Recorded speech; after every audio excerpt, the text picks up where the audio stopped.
Hey again, this is Mr. Markart here to explain a little bit about raw data and how does that enter into our data table down below here.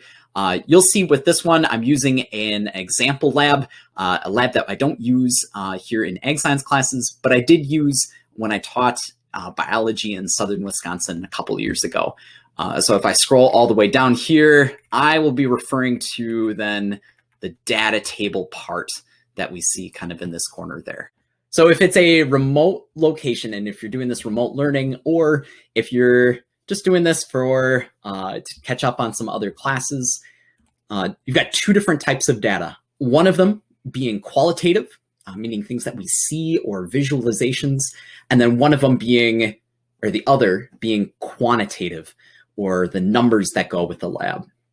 Okay, if I'm doing this remotely, I don't have access to showing pictures of this experiment.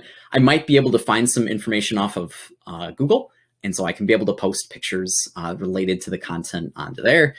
Just make sure to cite your sources. I don't want you folks to be plagiarizing stuff.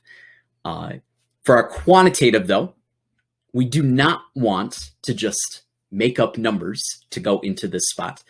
Believe it or not, that is a form of plagiarism, which is called like data plagiarism. And you, in some respected data worlds, they do see that as a serious offense, and people can get into serious trouble and some fines that go associated with that.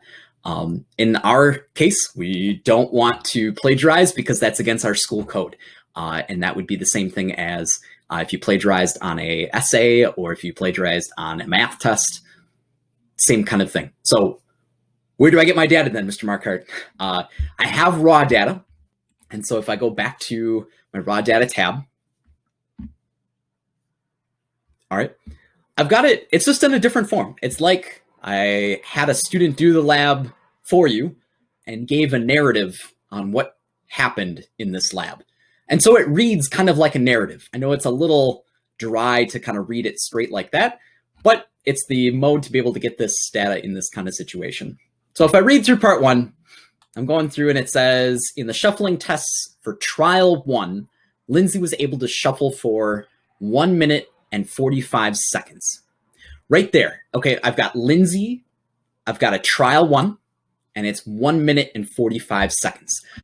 I'm going to go back into my data. So let's say person 1 times, since we're talking about Lindsay, let's put Lindsay down. So Lindsay. Okay. And again, if we remember back, our raw data had mentioned that trial 1 was 1 minute and 45 seconds. So I'm going to put 1:45. Put seconds as our unit of measurement. And I go back into my raw data and I'm going to look for all of the rest of them. Keep in mind, I've lumped them into just trials and then paired off with Aspen. He's the second person to be able to get another person perspective and get more trials, right? So it's more reliable. We could enter in Aspen's right away too. We're just going to skip past Aspen for now and just enter in Lindsay's so I can explain what the average looks like a little bit later. So again, trial 2, Lindsay shuffled for 1 minute and 35 seconds. I'm going to go back here.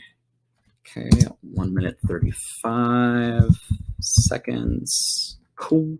I'm going to go back into my raw data again. And then trial 3, Lindsay shuffled for 1 minute and 12 seconds. Okay, I go back here. 1 minute, 12. Oh, not 10 minutes. Holy cats. That'd be some intense fast twitch muscles right there.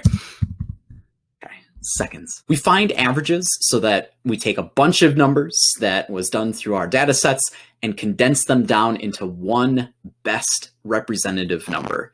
And in this case, it's going to be a seconds. And so in order to find average, if you can remember back to some of your math days, you're going to add up all of your numbers to find a sum, and then divide that number by the number of numbers that you have.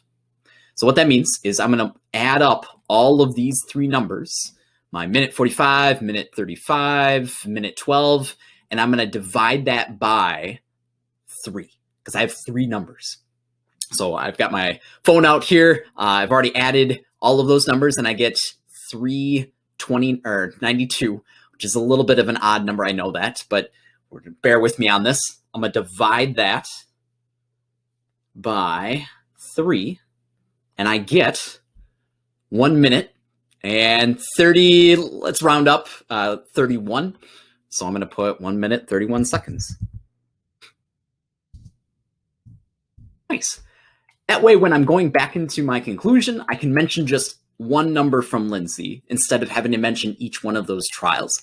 It's a nice one best representative number that I can mention on later on in my studies. And that, folks, is how you enter in raw data. Plug in the numbers, find the averages, and then mention that back in your numerical support in your conclusion statement. Thanks for listening with me. Keep on keeping on. And if you have questions, feel free to email me, or if it pertains to us, see me in class. Take care.